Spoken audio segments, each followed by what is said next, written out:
Sunday, everybody. Pretty good day to be a TFC fan, don't you think? They win again last night.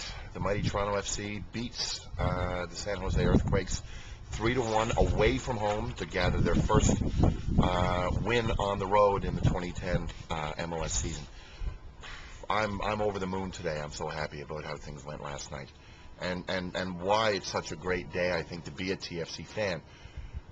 Where are we? We're second in the East behind Columbus. We're 7th overall, and that's got to do with the fact that the West is running away with things. We've got 5 games undefeated. We got our first road win, and to please a lot of Canadian boys, we got an empty net goal last night. Joe Cannon, the goalie for San Jose, was pushing up to try and get an equalizing goal late in injury time. And I'm watching the game at the Duke with all of the supporters last night, and I'm like, oh my God, look where he is. And lo and behold, the ball gets through. DeRo goes in on a break and nonchalantly taps in the empty netter, and that was a pretty fitting way for a Canadian club to actually end its game. But let's not get too crazy, though. There's still some issues with this team. I wrote in a previous blog piece, I still think we need a true winger. We haven't really had one since Ronnie O'Brien. I think in certain aspects, TFC can be very predictable in the way that they play. A lot of funneling through the middle, and the right kind of defensive setup can really sort of stymie them from getting goals from time to time. A true winger, as an Arsenal fan, I like to think of a guy like a Mark Overmars, a Robert Pires, somebody who can get out wide and push things. We don't have fullbacks that can actually do that, so we have to rely on our wingers. And other than Ricketts, who really wasn't much of a winger, and of course Ronnie O'Brien, who was injured, we haven't really had one. I think that's something the team definitely needs, and something that Mo and company need to look into. I still think we're a little shallow in places. Preki has done an admirable job with the coaching and with the squad rotation, especially of getting everybody in the lineup. I think everybody on the club, is, other than I think Kocic, the third-string goalie, has gotten a start this season. So that's encouraging, but we're still a little weak. Once you get past the first guy, I think there's still some spots in that team that need to be addressed. The World Cup break may sap a lot of the momentum that we actually have right now. TFC's been on a roll. We've gotten results in 5 straight games.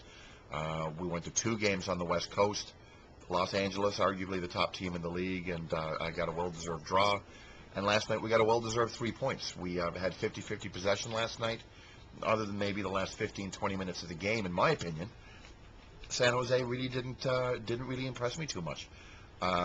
Stephen Fry, again, very, very admirable. It's sad to see that he lost his shutout streak at 4 games, but I'm pretty darn pleased with the shot stopping and the ball distribution that he's been carrying out. And it might be a little early to say, but I think Nana Adekora and Adrian Can's partnership in the center back positions is actually turning out to be one of the better ones in the league, and that's something that we can really build on. Now the game itself, 3-1, 3 goals against a solid defensive club. Barrett keeps getting better. You might see at the beginning of this video, and if you saw the game last night, you'll see that Chad got a yellow card yesterday evening for a little exuberance, shall we say, at the end of a scoring play, I should say, where he got his goal to put TFC up 1-0. He goes to the corner flag and puts it up and shoots it in the air like a rifle.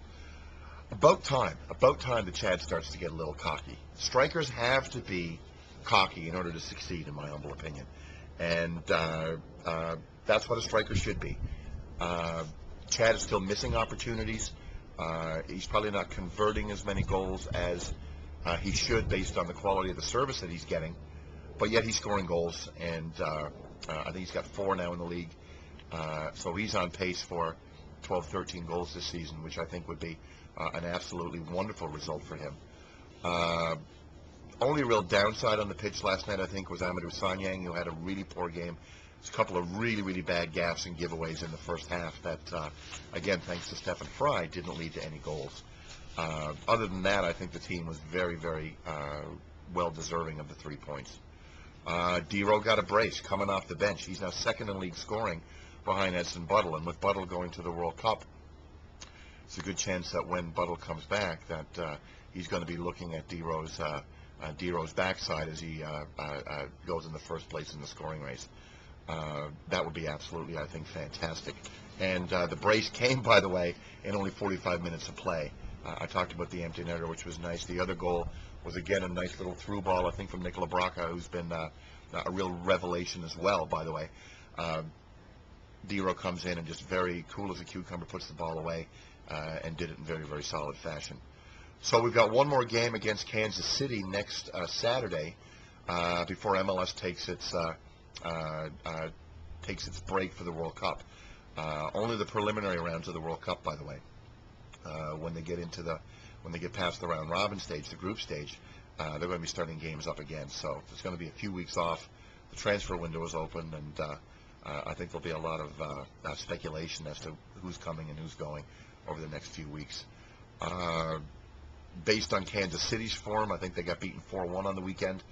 They haven't done anything of note on the road. I think obviously TFC has to be the favorite to get 3 more points and end up with 19 points going into the MLS, not the MLS, the World Cup break. I'm sorry, and I think that would be an outstanding result for a team that was really sort of torn down and rebuilt over the spring. Now, before we get to next Saturday, of course, we've got the little business of the Voyageurs Cup coming up on Wednesday. Obviously, the Cup is already decided, and that TFC is well deserving of the win. On the blog on Friday, I wrote a piece about, on Thursday, I should say, I wrote a piece about how I think the Voyageurs Cup tournament should be changed over the next couple of years, especially with FC Edmonton coming in. Again, Vancouver fans felt aggrieved, I think, in 2009. Perhaps rightly so. They felt aggrieved again in 2010. I don't think they've got anything to complain about this year, considering that their team had 4 chances to get wins and got 4 draws. So they can bleed all they want. The better team has won the tournament this year. And I think expanding the tournament next year when FC Edmonton comes in, adding more fixtures is not the way to go. I think actually if you seed Toronto first as the champs and the MLS team in 2010, you've got Edmonton coming in. They're going to be the 4th seed, and then Montreal and Vancouver 2nd and 3rd respectively. Each of those teams plays a home and away against each other, and we have one final national championship game. Again, I don't want to get more into it now, but I'd encourage you to read what I wrote on Thursday about this, and I'd love to hear any suggestions as to how the seeding should work or how you guys think the tournament should be changed in the future to make all the games more meaningful.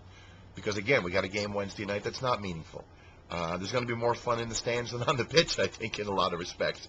Hopefully, Toronto FC is going to be allowed to get 1 or 2 academy players to get a call-up and get a trot-out, especially since the game means absolutely nothing for either team. And I hope that Vancouver is able to do the same to their credit. I'd still like to see Toronto FC win the game. They've still got a lot to prove.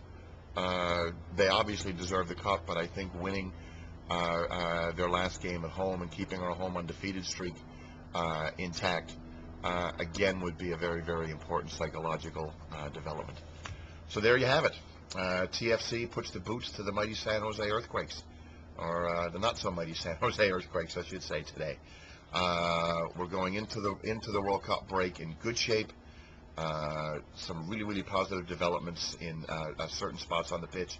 Still a few holes left to fill. We're going to be faves against Kansas City next weekend, and the party in the stands is going to be absolutely off the hook on Wednesday. I can't wait to be in my little perch down on the south end cheering on the boys.